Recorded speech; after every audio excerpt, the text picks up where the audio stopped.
بسم الله الرحمن الرحیم. السلام علیک یا حجت الله فی ارضه، السلام علیک یا عین الله فی خلقه. گفتم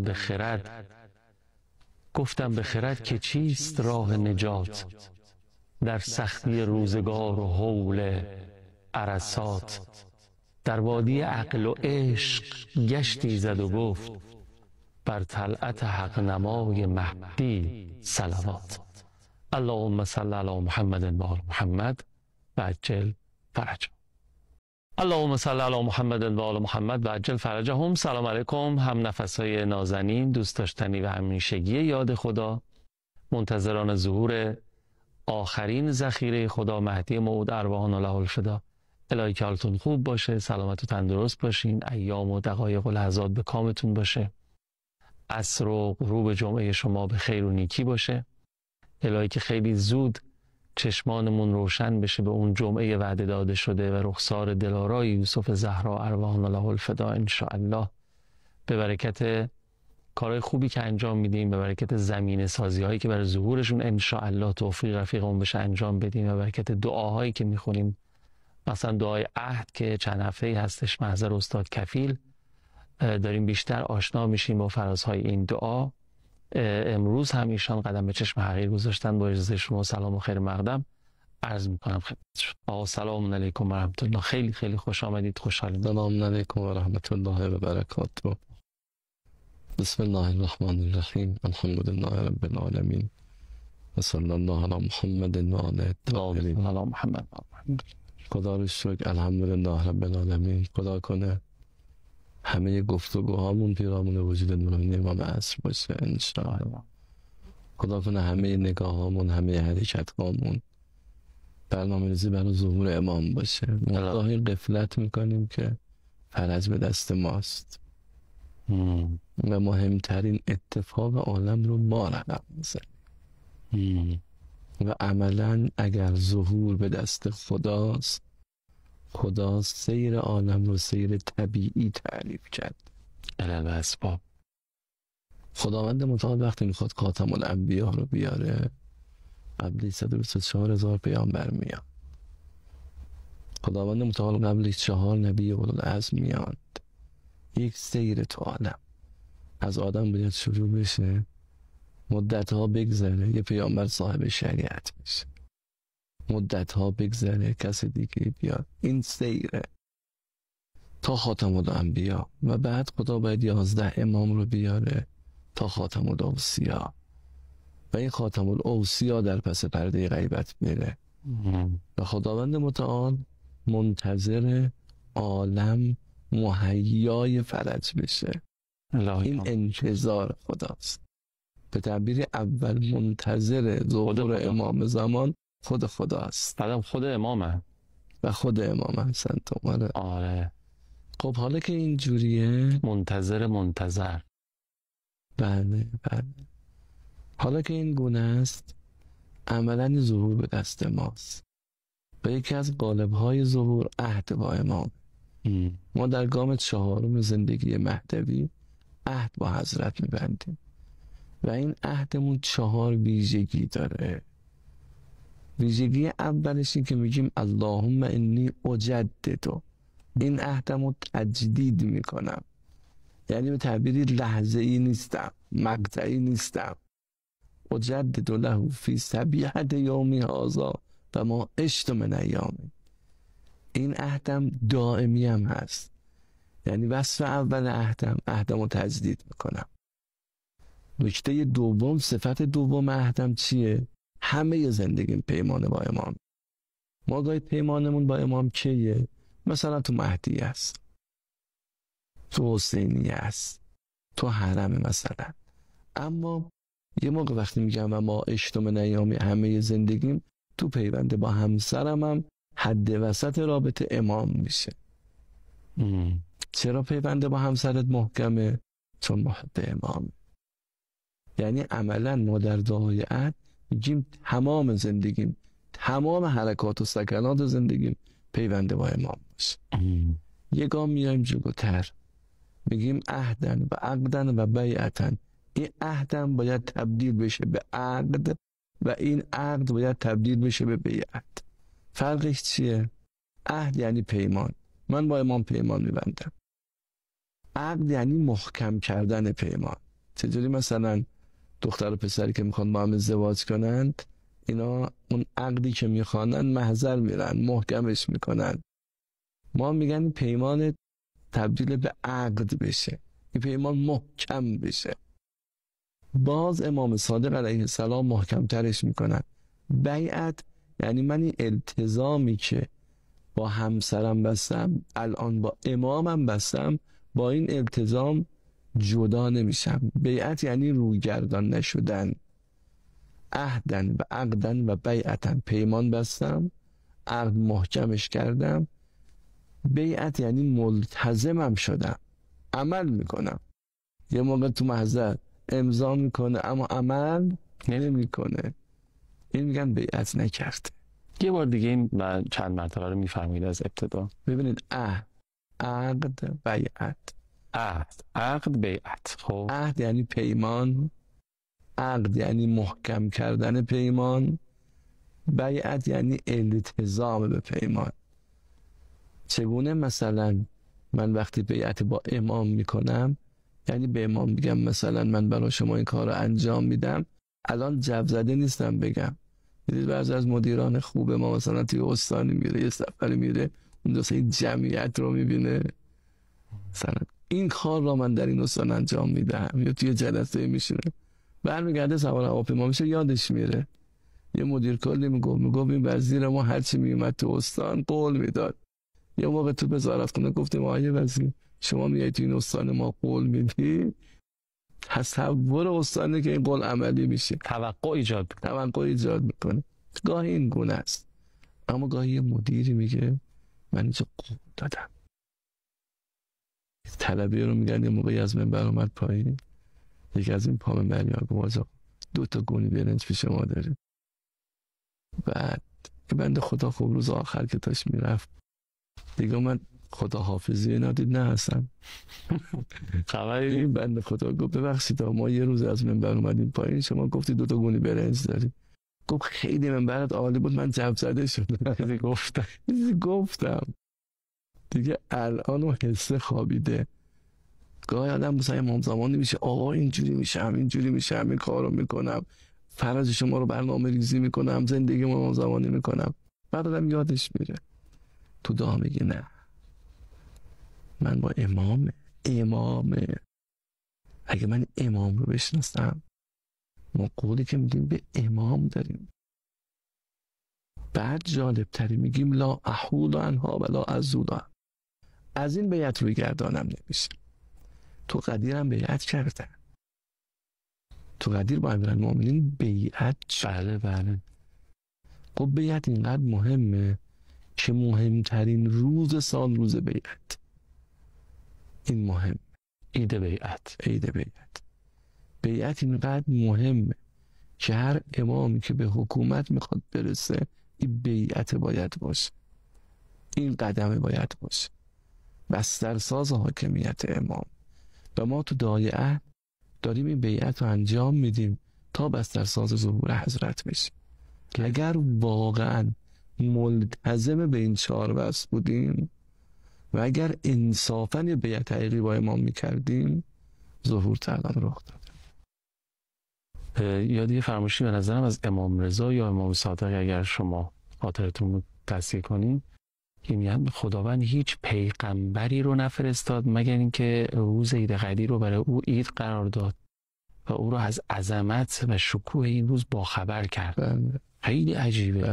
این همه پیامبر رو این روز در تایید فرمشون عملاً به همه امامان، یعنی رکن اساسی. ما با امام حسن مجتبی روز 21 ماه مبارک مردم اومدن مسجد، خب بعد از شهادت مولا الموحدین با امام حسن بیعت کردن.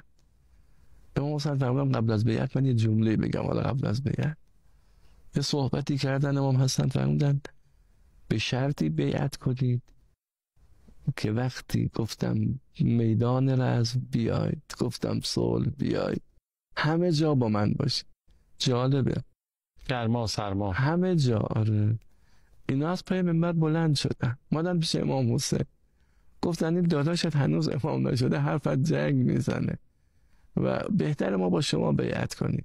یعنی دقیقاً ظرفیتی که این امامه اگر مطابق منافع ما هست چشم. ما امام حسنی که میگیم مثلا صلح طلب و خدا نکرده که بیادبی میکنیم به امام روز اول امامت حرفشون همین بود، هر جا بودم همون جا باشی، نتونستن تحمل کنند. امام حسین فرمودن برادرم حسن امام همه ماست، باید همه با او بیعت کنیم. خب ببینید این مهمه، ما گاهی بیعتمون با امام بر اساس منافعمونه. آقا امام زمان با شما بیعت میکنم، هر جا منفعت شخصی بود هستم، هر جا نبودم نیستم. نمیگم این امامه، این ولیه، این صاحبه، این بقیت الله، این محور عالم هستیه. به یمنهی رزق و به وجودهی ثبت فرض و السلام. اون وقت امان اون اهل لرزه. اگر این انسان بدانه عظمت امام رو بفهمه بیعت شکنیم. ببینید خورد دیر آمد، دیر بیعت کرد. خب ببینندگان عزیز بگم دیر بیعت کردن طوری نیست، اما وقتی دست داد دیگه نکشید، واسطاد تاست. خیلی خوب، دست شما درد نکنه، خیلی تأمل برانگیز و تلنگر داشت فرمایشاتتون و ذهن و فکر هممون درگیرش شد. خدا خیرتون بده. بریم فاصله بگیریم، برگردیم بیشتر فکر کنیم فرمایشاتتون رو برسیم به فقط این 4 مرحله یه بار دیگه بگیم: عقد و عهد و بیعت و التزام. نه تجدید عهد بود، عهدمون تجدید بشه اجدد. دوم دوام عهد بود. سوم این عهدمون بشه بیعت، یعنی فقط یه پیمانی با امام تجدید عهد، دوام عهد، بعد بشه بیعت، و چهارم از این بیعتمون هم روی گردان نشه، التزام. خیلی خوب، بفرمایید. خشم. اللهم صل علی محمد و آل محمد و عجل فرجهم. در دعای عهد به فرمایش استاد کفیل عزیز ما 8 گام داریم برای اینکه زندگیمون رو امام زمانی کنیم. گام اول توحید، خداشناسی. گام دوم امام شناسی. گام سوم افق جهانی و دید جهانی داشتن و در اون مسیر حرکت کردن. و گام چهارم عهد با امام زمان بستن که خودش 4 بخش و 4 گام داره. بخش اول تجدید عهد و پیمان، بخش دوم خود دوام عهد و پیمان با امام زمان، بخش سوم بیعت با امام زمان و بخش چهارم هم تداوم این بیعت، یه جورایی التزام به این بیعت با حضرت حجت. ببینیم در ادامه مسیر چه چیزهای جدیدی یاد میگیریم از آقای کفیل. گام پنجم در زندگی مهدوی یاری شدنه. ما در دعای عهد 8 مقام یاری رو داریم. یعنی عملا در دعا امام صادق علیه السلام فرمان اللهم اجعلنی من انصاره و اعوانه. خدای منو یار امام قرار بده، کمککار امام قرار بده و ذابین عن، دفاع کنم از امام، و سابقین الی ارادته، سبقت بگیرم به اراده امام، و المحامین عن، حمایت کنم از امام. اینا خیلی مهمه. یعنی عملا انسان همه وجودش امام امام امام امام، ممتثلین لأوامره، امتثال کنم امر امامو، محامین عن، حمایت کنم از امام، و المستشهدین بین یدیه، تو رکاب امام به چی برسم؟ به شهادت. یعنی هم سبقت رو داره، هم حمایت رو داره، هم اطاعت رو داره، هم شهادت رو داره، همه چی جمع شده. یعنی عملا اراده امام بر اراده من سبقت بگیره. جلوه عملی این 8 مقام صدیقه اطهر سلام الله علیها است. یعنی وجودی که همه وجودش وقف امام شد، امام رو بر خود مقدم داشتم. بخوام تعبیر کنم از این 8 مقام، اینه که انسان تو نظام زندگیش، تو مسیر زندگیش، جامعه متدین ما باید بشه جامعه دینیار. واضح بخوام بگم، رابطه ما از من الامام باید بشه للامام. این مهمه. ما عملا همیشه از امام متوقعیم، همیشه از امام خواهانیم. حرم میریم، زیارت میریم، خواهانیم. اشکالی البته نداره. نه اشکالی نداره، اما خیلی خوبه از امام که انرژی میگیریم این انرژیمون رو برای امام هزینه کنیم. از امام که قدرت میگیریم، از امام که توان میگیریم، اوج قدرت گریه برای امام حسین، عزاداری امام حسین سلام الله علیه. انسان که میخواد یار بشه از امام انرژی میگیره، حرم میره، زیارت میکنه، دعا میکنه، نماز میکنه، همه عبادات به جای خود، اما انرژیشو صرف چی میکنه؟ صرف یاری امام میکنه. ان تنصروا الله ینصرکم. من تو یاری امام 5 نکته رو بگم که عملا با همه وجود دغدغمون یاری بشه. اثرگذاران تاریخ همیشه دینیاران بودن. من متدین واقعی هم دینیار هست. اوج تدین زمان نبی خاتمه، اما امیرالمومنین یار نداشتن، خانه نشین شدند.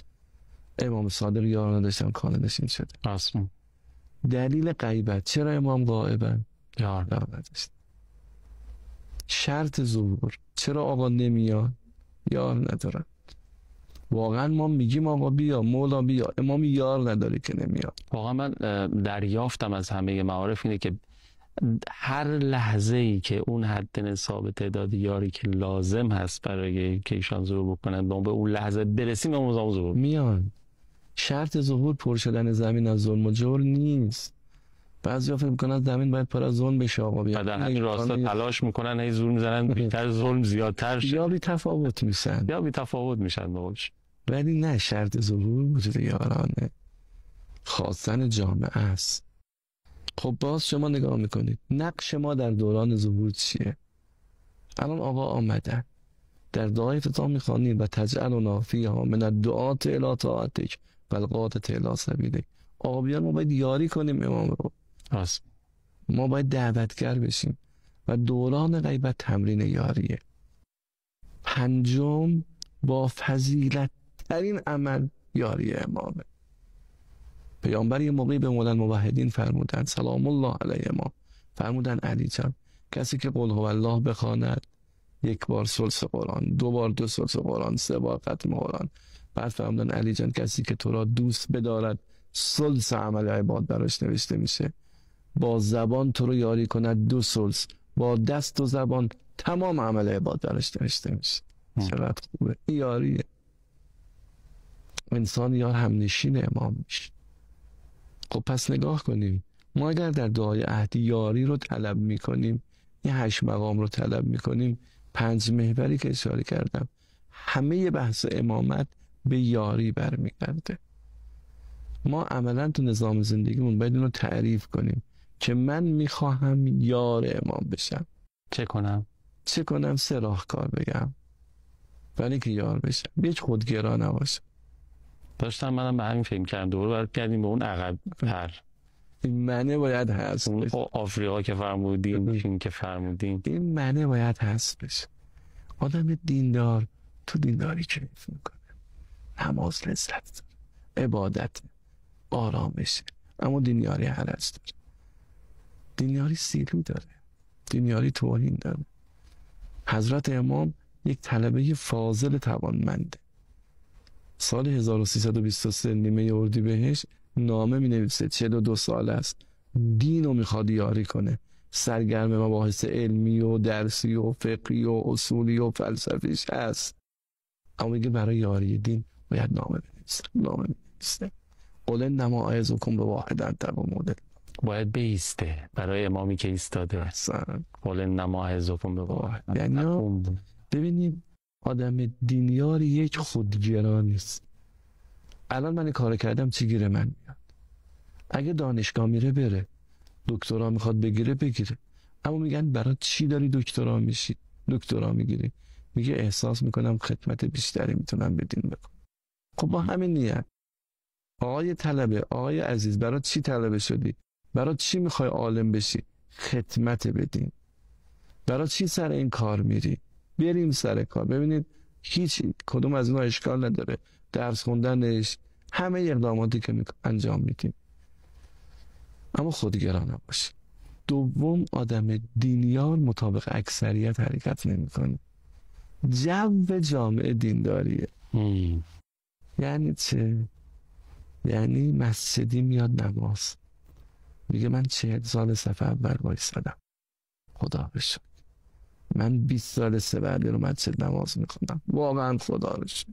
یه نماز مسجد ثواب 40 سال نماز خانه رو داره. اما آدم دینیار میاد مسجد به 2 نفرم میگه بریم مسجد. مثل بقیه نیست. آدم دینیار وقتی وارد مسجد میشه سعی میکنه با 2 نفر رفیق بشه، با خدا رفیق ترش میکنه. من بارها تو این جمع فرهنگی ها یا فعالان فرهنگی مشهد گفتم آدم دیندار یا اکثریت اینجوری بگم بریم حرم، جعفر طیار بخوانیم، امین الله بخوانیم، جامع کبیره بخوانیم، بعدم که از حرم میاد بیرون خدا رو شکر 3 ساعت حرم بودم، چقدر دعا و زیارت خوندم، خیلی خوب. اما آدم دیندار میگه 2 ساعت زیارت میکنم، 1 ساعت و نیم زیارت میکنم، یه نیم ساعتشم میشنم با 2 تا زائر گفته. یعنی ببینید آدم دینیار مطابق اکثریت حرکت، حرمش هم با همه متفاوته، خریدش هم متفاوته، اصلا زندگیش متفاوته.